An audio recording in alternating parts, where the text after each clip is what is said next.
Halo semuanya, selamat datang di podcast Etika dan Budaya. Di episode kali ini, kami akan membahas mengenai perbedaan fasilitas guru dalam pengajaran studi kasus antara guru SMA negeri dan swasta di Kabupaten Tangerang. Kami akan berbincang dengan 4 guru, 2 dari sekolah swasta dan 2 dari sekolah negeri, untuk mengetahui langsung bagaimana perbedaan fasilitas memengaruhi proses mengajar mereka. Setelah ini, kita akan mulai dengan perkenalan dari masing-masing narasumber, lalu dilanjutkan dengan sesi tanya-jawab seputar pengalaman dan pandangan mereka dalam kegiatan mengajar. Kali ini kita akan mulai dari Jaya yang akan memperkenalkan salah satu narasumber yang akan diwawancarai, yaitu Pak Albert, seorang guru dari salah satu SMA swasta di Kabupaten Tangerang. Yuk kita mulai aja. Nah, pada kesempatan kali ini saya akan mewawancarai salah satu narasumber kami dari sekolah swasta di Kabupaten Tangerang, yaitu bernama Bapak Albert. Nah, dia ini selaku kepala sekolah sekaligus guru yang mengajar di sana. Nama saya Chan Sendaga dan saya akan mewawancarai seorang guru di sebuah sekolah di Gading Serpong, namanya Sekolah Pahwa. Nama narasumbernya adalah Miss Bell. Baik, perkenalkan nama saya Samuel Chandra dan kami akan mewawancarai salah satu guru di SMA Negeri 3 Kabupaten Tangerang bernama Bapak Nurkomar SPD. Baik, nama saya Jaren Petra Hamdi. Kami akan mewawancarai seorang guru di SMA Negeri 5 Kabupaten Tangerang yang bernama Anwar Rizky. Bapak Albert, selaku kepala sekolah dan guru di SMA Tunas Mulia. Saya Miss Belinda, saya mengajar di salah satu sekolah swasta di Tangerang, Gading Serpong, mengajar kelas kadang 10, 11, dan 12. Bapak Nurkomar, selaku guru sosiologi di SMAN 3 Kap, Tangerang. Saya Anwar Rizky. Saya mengajar di sini di bidang pendidikan Pancasila dan kewarganegaraan. Kalau di sekolah ini sih untuk pembagian jam mata pelajarannya itu adil. Karena memang sudah ada perhitungannya, jadi misalnya kita sudah dapat jatah berapa, nanti tinggal dihitung per guru mata pelajaran itu kira-kira dengan jam mengajar wali kelas, apakah terlalu banyak atau terlalu sedikit, itu sudah dihitungkan secara adil. Jelas kalau untuk masalah fasilitas pasti selalu diberikan ya. Dalam contohnya itu tentang kesehatan, BPJS pasti ada, asuransi InHealth juga ada. Terus untuk kesehatan sendiri itu ada kegiatannya kebugaran gitu. Jadi kita bebas mau pilih hari, mau olahraga setelah selesai jam kerja itu bisa.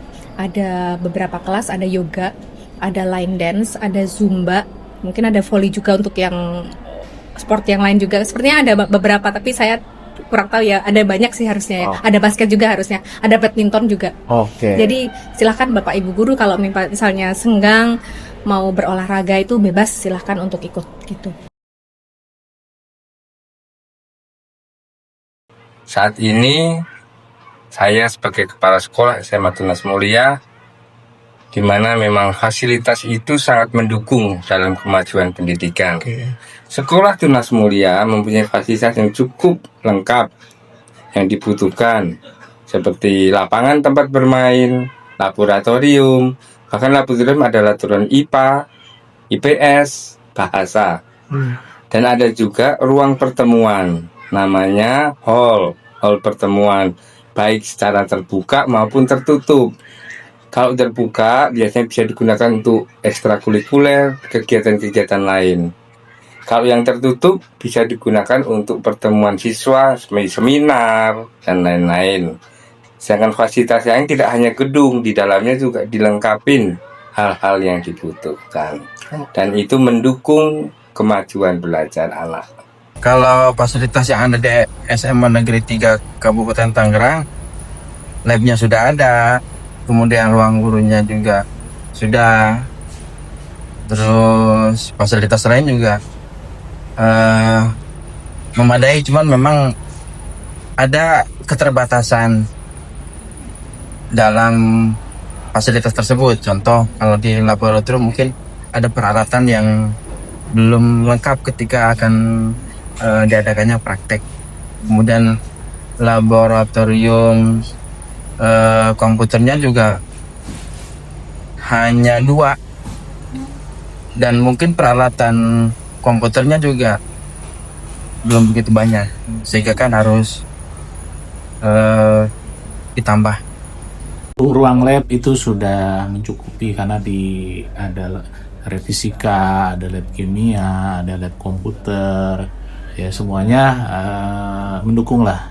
Ya memang ada beberapa fasilitas yang memang perlu pembenahan, yaitu lapangan ya. Meskipun demikian memang kita kebetulan dekat dengan gedung olahraga ya yang di samping itu sebagai sarana penunjang saja gitu ya. Memang di sini fasilitasnya memang kecil untuk lapangan, itu saja. Untuk ruang guru mencukupi ya. Memang ada saat ini sih memang ada kekurangan ruang guru, itu perlu diperbaiki aja gitu. Karena memang udah lama. Memang perlu perbaikan aja gitu. Kalau untuk cukup ruang gurunya, hanya perbaikan aja. Sebenarnya menurut teori seharusnya membantu, tapi ada beberapa faktor Jaya. Yang pertama tentunya sebagai pemakainya atau narasumbernya, di mana pendidik itu menguasai apa tidak. Kalau tidak menguasai ya pasti hasilnya kurang maksimal. Jadi semuanya mendukung ya. Keterlengkapan fasilitas juga kompetensi dari pendidik untuk memberikan pelajaran kepada anak, dimana kalau kompetensi pendidik lebih bagus, lebih jelas, anak akan lebih senang belajar dan lebih mendapatkan banyak ilmu. Kalau saya kan ngajar sosiologi, jadi tidak menggunakan laboratorium fisika ataupun laboratorium MIPA, kemudian tidak menggunakan fasilitas lainnya. Paling kalau sosiologi kan prakteknya ke masyarakat, keluar, seperti itu. Kecuali kalau memang kalau guru-guru lain model TIK atau mungkin biologi, fisika, kimia, kan itu teman-teman memakai fasilitas tersebut. Untuk fasilitas-fasilitas yang ada itu sudah mendukung ya, sudah mencukupi, termasuk sarana-sarananya, termasuk alat peraganya. Di sini juga sudah ada bola-bola, kemudian infokus ya, kemudian layar dan lain sebagainya sudah ada di sini, mencukupi. Kalau dibilang cukup lah ya. Kalau kurang pasti ada aja kurangnya. Di SMA Tunas Mulia, sebelum kita mengajar, kita mempunyai program namanya persiapan atau raker, rapat kerja, di mana saya sebagai kepala sekolah harus bisa membagi jam-jam kepada setiap pendidik dengan adil. Artinya jangan sampai salah satu guru terlalu banyak jam mengajarnya, ada guru lain yang senggang. Jadi saya coba bagi, tidak hanya dibagi sesuai waktunya, juga sesuai keahliannya atau linier. Kalau salah satu misalnya Bapak Fahru, liniernya di matematika, ya saya kasih ke matematika pokoknya, ditambah yang lain. Sedangkan jam mengajar sini, selain harus saya adil, juga mengacu kepada standar pemerintah, di mana saat ini minimal guru harus mempunyai jam mengajar 24 jam per minggu. Dan ini sudah diterapkan di SMA Tunas Mulia. So far sampai hari ini sih masih berjalan dengan baik. Kalau perbedaan sedikit-sedikit sih ada. Jadi tidak semuanya sama rata. Ya, beda 1-2 jam itu wajar. Kalau jam mengajar kan beda-beda ya. Tergantung memang jumlah dari guru. Kalau model sosiologi ada 3 orang. Saya jamnya termasuk banyak, 37 jam. Jamnya jam hampir banyak. Ada yang 37, ada yang 35, ada yang paling sedikit 10 jam. Nah, kalau fasilitas sosiologi kan memang sosiologi itu kan prakteknya di luar, tidak menggunakan fasilitas yang ada di sekolah, kecuali kalau menggunakan fasilitas lab komputer juga tidak. Jadi sosiologi itu prakteknya di luar sekolah, di ke masyarakat. Untuk jam mengajar, kita kan di sini kan statusnya kan sekarang sudah P3K juga. Kemudian sudah dibagi-bagi ya. Biasanya 24 jam paling tidak ya. Mungkin ada juga yang ngajarnya lebih dari 24 jam. Ada yang 30 jam, ada yang 36. Ya, mungkin karena yang beban kerjanya lebih itu dikarenakan guru yang harusnya sudah masuk belum masuk karena baru masuk itu di bulan berikutnya gitu ya. Untuk masalah tugas tambahan di sini kan banyak ya macam-macamnya ya. Ada tugas tambahan sebagai pembina eskul, ada tugas tambahan sebagai wakasek, ada tugas tambahan banyak itu. Nah, itu mendukung semua ya, karena kan di sini kan sudah dibagi-bagi beban kerjanya seperti apa, berapa ya.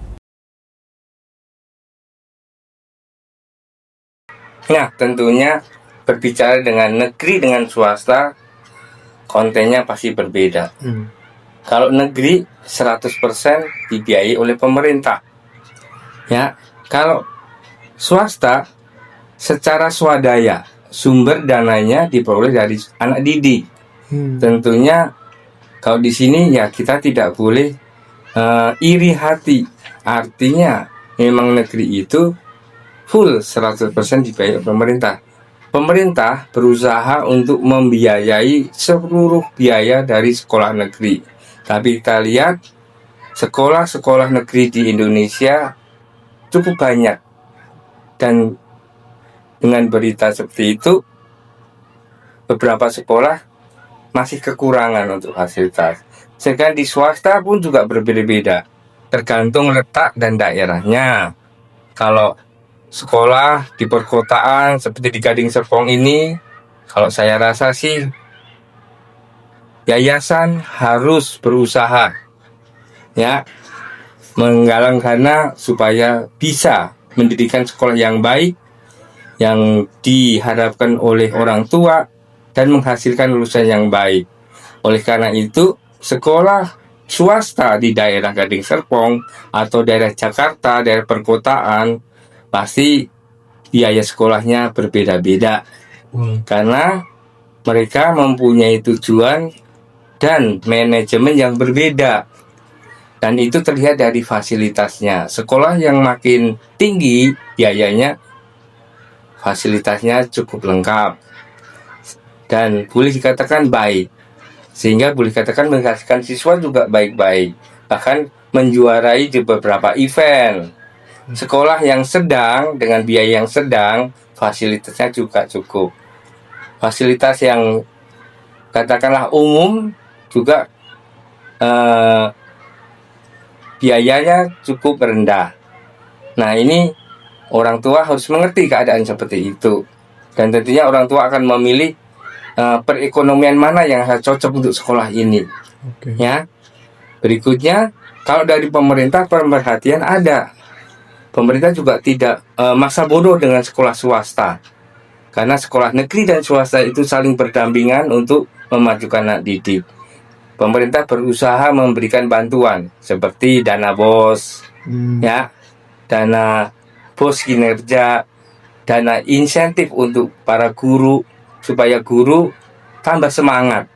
Walaupun besarnya tidak seberapa, tapi ada satu hal yang membuat kita gembira, guru swasta, guru negeri mempunyai sertifikasi. Kalau di negeri kan sekolahnya gratis. Kalau swasta kan berbayar ya. Apalagi ada swasta yang bayarannya kan ya lumayan boleh dikatakan mahal ya. Kalau negeri fasilitasnya standar. Termasuk mungkin kesejahteraan ya. Kalau di negeri itu kan rata-rata honornya paling 1-2 orang. Mayoritas sudah PNS dan P3K. Ya kalau dibandingkan dari kesejahteraan, saya pikir mungkin ya hampir sama lah kalau kesejahteraannya. Cuman memang fasilitas yang sedikit berbeda, lebih lengkap di swasta kemungkinan besar. Kalau negeri semua hampir sama. Untuk masalah dukungan ya sama aja lah ya, kita di sekolah di negeri maupun sekolah di swasta itu tidak ada bedanya ya, karena memang semua tunduk dengan peraturan-peraturan yang berlaku, yaitu ya peraturan Permendikbud, peraturan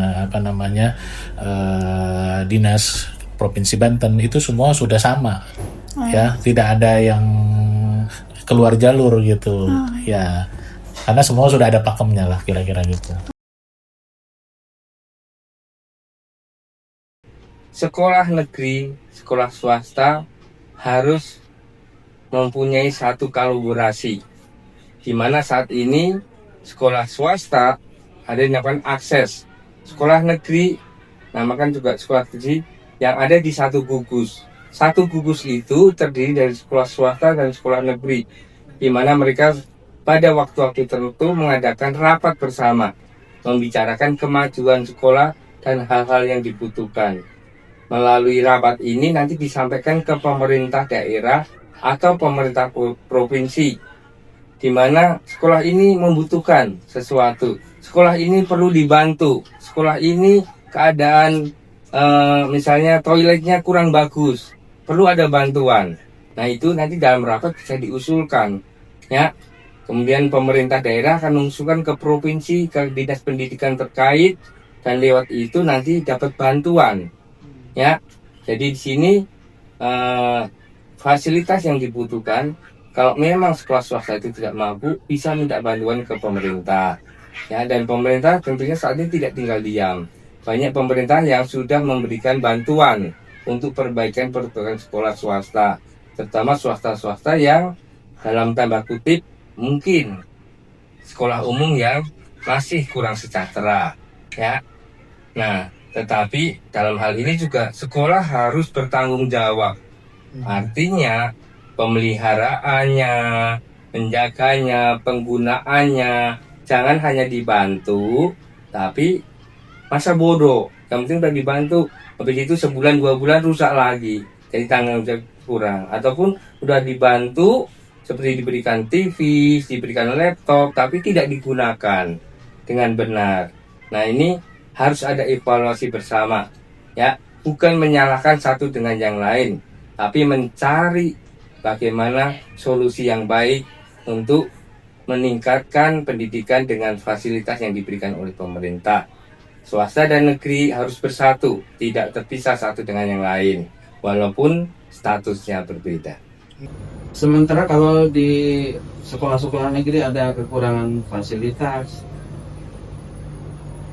paling kita mengajukan bantuan ke pemerintah provinsi.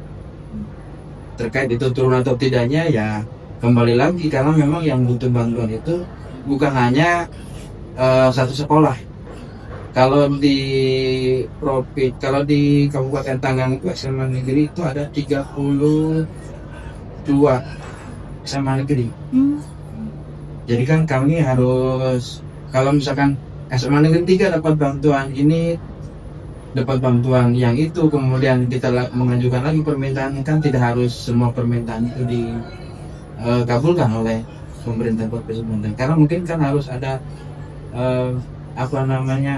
gantian dengan sekolah-sekolah, apalagi ada sekolah-sekolah yang masih baru, yang fasilitasnya masih harus dilengkapi.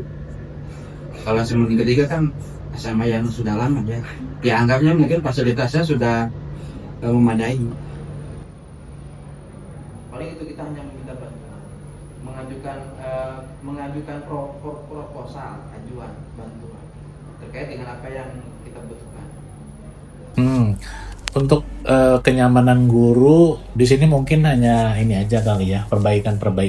Mungkin ada juga rehab ringan, ada rehab sedang, ada rehab berat Artinya kalau rehab berat itu berarti memang ruangannya memang harus perlu direnovasi pure supaya aktivitas belajar kita lebih didukung lagi gitu. Kalau cuman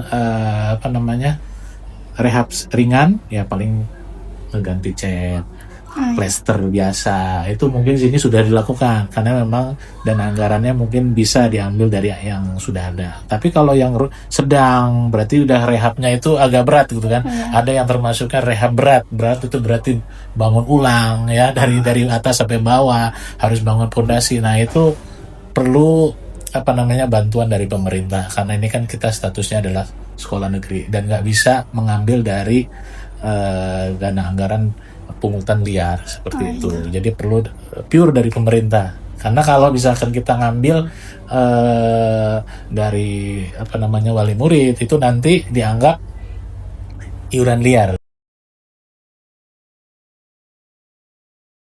Pak Albert saat ini di Sekolah Tunas Mulia mengajarnya sudah kurang lebih 15 tahun. Menjadi guru sudah lebih dari 25 tahun. Tetapi kesan dan pesan menjadi guru ya gampang-gampang susah. Satu, kalau masih muda harus dituntut kesabarannya.